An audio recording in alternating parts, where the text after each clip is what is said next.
வணக்கம் சார். வணக்கம். வாங்க உட்காருங்க. என்ன விஷயம்? விவாகரத்து சம்பந்தமா ஒரு வழக்கு தொடரணும். விவாகரத்தா? நீங்க யாரு? ரத்து செய்து கொள்ள போறது யாரு? மன்னிக்கணும் சார், அதெல்லாம் பிறகு சொல்றேன். விவாகரத்து செய்துக்கிறதுன்னா அதுக்கு என்னென்ன காரணங்கள் தேவைப்படும்? காரணங்கள் ஆயிரத்தை காட்டினாலும் கருத்து ஒற்றுமை இல்லைங்கிறத நிரூபிக்கிறது தான் ரொம்ப ரொம்ப முக்கியம். சரிங்க சார். விவாகரத்து செய்துக்க போறது நான் தான் சார். அதுக்கு உடனே என்ன செய்யணுங்கிறத சொல்லுங்க சார். மிஸ்டர், இந்த மாதிரி விஷயத்துல அவசரப்படவே கூடாது. எதுக்கும் இன்னும் கொஞ்சம் டயம் எடுத்துண்டு நல்லா யோஜனை செய்துட்டு வாங்குறேன், பிறகு பார்க்கலாம். சார் நான் உடைச்சு சொல்றேன். 6 மாசத்துக்கு முன்னாலே என் மனசுல உதிச்ச அபிப்பிராயம் சார் இது. சிடாவும் மை யங் ஃப்ரெண்ட். இந்த விவாகரத்தெல்லாம் மேல் நாட்டுல தான் அதிகம். அங்கதான் முதல் அமலுக்கு வந்தது. ஆனா அந்த மேல் நாட்டுல கூட இது போன்ற வழக்குகள்ல எப்படி தீர்ப்பு சொல்றதுன்னு தெரியாம ஜட்ஜஸ் எல்லாம் திணறா இப்போ. மேலும் நம்முடைய நாட்டின் தர்மமே வேற. புருஷனை காப்பாத்துறதுக்காக தாம் பெத்தெடுத்த பிள்ளைய பலி கொடுத்த பதிவிரதா ரத்தனங்கள் தோன்றின புண்ணிய பூமி. எந்த காலத்து கதையை இப்ப வந்து சொல்றீங்க சார்? என்னுடைய கேஸே வேற. எங்க 2 பேத்துக்குள்ள அப்படியே கருத்து வேற்றுமை முத்தே போயிடுச்சு. நீங்க ஆத்திரப்படுற அளவுக்கு உங்களுக்குள்ள வேற்றுமை இருக்கிறதுங்கிறது நிஜமா இருந்தா பிரிஞ்சு போறதுக்கு சட்டத்தின் துணைதானா வேணும். இத்தனை நாள் என்னென்னமோ ஆயிருக்குமே. ஆமா, இப்ப நீங்க உங்க ஒய்ஃபோட தானே இருக்க? பாத்தாளா அதுல இருந்தே தெரியலையா அங்க நமக்கு தெரியாத ஏதோ ஒரு பாம்பு இன்னும் ஒட்டின்னு இருக்குன்னு. இத பாருங்க, விவாகரத்தை தவிர வேற வழி இல்லைங்கிற முடிவுக்கு நீங்க வந்துவிட்டா அப்புறம் என்ன பிரமாதம்? சட்டம் இருக்கு, நான் இருக்கேன், கோர்ட் இருக்கு, சடத்துல முடிச்சு விடலாம். நல்லா யோசனை பண்ணிடுவான். என்னமோம்மா, எதையோ நினைச்சு என்னமோ பண்ணிட்டு இருக்கோம். கடைசியில முடிவு என்னதான் ஆக போகுது? முடிவு நல்ல விதமா தான் இருக்கும்பா. நீங்க ஏன் கவலைப்படுறீங்க? கண்மணி, ஓ வாங்க வாங்க. போன விஷயம் என்னாச்சு? என்ன பொறுத்தவரையில எல்லாம் முடிஞ்சாச்சு. இப்பதே நீங்க அப்பாவும் பெங்களூருக்கு புறப்பட்டீங்கன்னா மேலதாளத்தோட திரும்பி வரலாம். பின்ன என்னப்பா, வாங்கப்பா. அப்பா தைரியமா வாங்கப்பா, எல்லாம் நல்ல விதமா நடக்கும். வாங்க.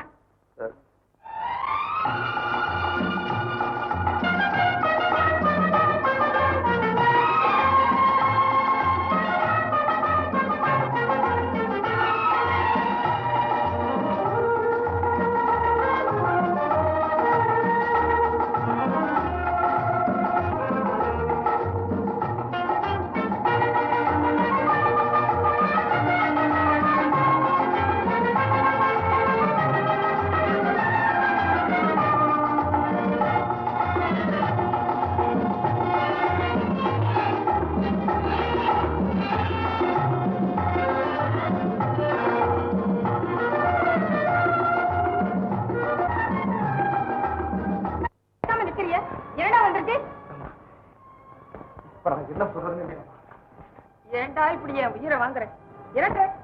இந்த நிலைமைக்கு காரணமே இந்த லெட்டர் தாமா. என்னது? என்னவா? உனக்கு மருமகளை வந்திருக்காளே ஒரு பிட்டாரி, பெங்களூர்ல சுத்திக்கிட்டு இருக்காளாமா. ஏன் சுத்தன என்ன? என்னவா தனியா சுத்தனமா? புரியுதா? என் பிள்ளை ஒருத்தர் இந்த ரெக்க கேட்ட கண்ணால பார்த்துட்டு எனக்கு லெட்டர் போட்டிருக்கான். கண்மணியா? நினைக்கலாமா? நினைச்சு பார்த்தா தாமா புரியும்.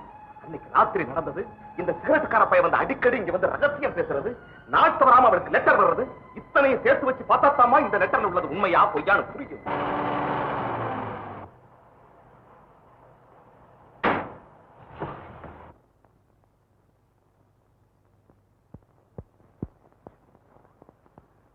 இல்லங்க.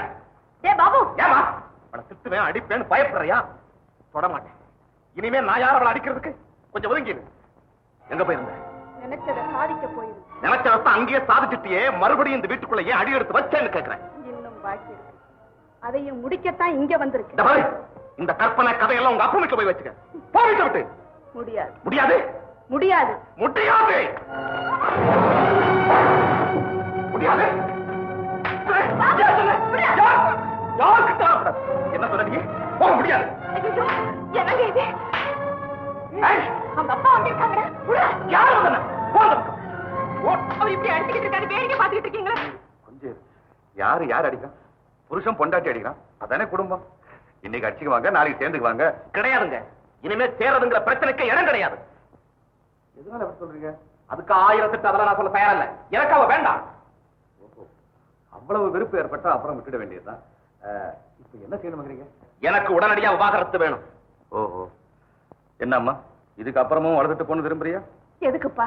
நாம தான் நாளை மறுதினமே எல்லாத்தையும் முடிச்சிடறதுன்னு முடிவு பண்ணி வச்சிருக்கிறோமே. கரெக்ட்மா, கரெக்ட். மாப்பிள, நீங்க என்ன நினைக்கிறீங்களோ அத நாளை மறுதினம் நானே முடிச்சு வைக்கிறேன். அது வரையிலும் 2 பேருக்குள்ள சண்டை சச்சரவு இல்லாம அவங்கவுங்க வேலை அவங்க கவனிங்க. அவ்வளவுதான் நான் சொல்ல முடியும். வரேன்.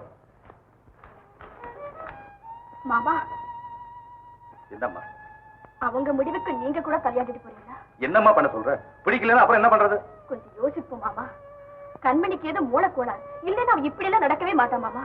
இத பாருமா, காதலிச்சு கல்யாணம் பண்ணிக்கிறவங்க வாழ்க்கையே பெரும்பகுதி இப்படித்தான் இருக்கு.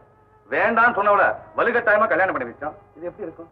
அதோடமா எது எது எந்தெந்த நேரத்துல நடக்கணுமோ அதாவது அந்தந்த நேரத்துல நடந்தே தீரும். அதை பத்தி நீ ஒண்ணும் குழப்பிக்காத. அதுதான் நான் இருக்கேன் ஆளு. நான் பாத்துறேன், சும்மா இருக்கு.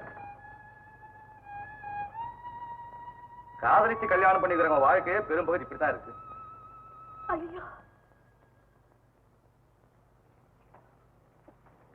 என்ன சார், எல்லாம் எழுதி முடிச்சாச்சா? சட்டப்படி செய்ய வேண்டியதெல்லாம் செய்தாச்சு. கடைசியா ஒரு வார்த்தைக்கு எனக்கு சான்ஸ் கொடுக்குறேன். என்ன சார், என்ன இப்ப என்ன சொல்ல போறீங்க? தொழில் முறையில நான் என்னமோ வக்கீல் தான். ஆனா 4 பெண் குழந்தைகளுக்கு தகப்பன்கிற முறையில சொல்றேன். சொல்லுங்க.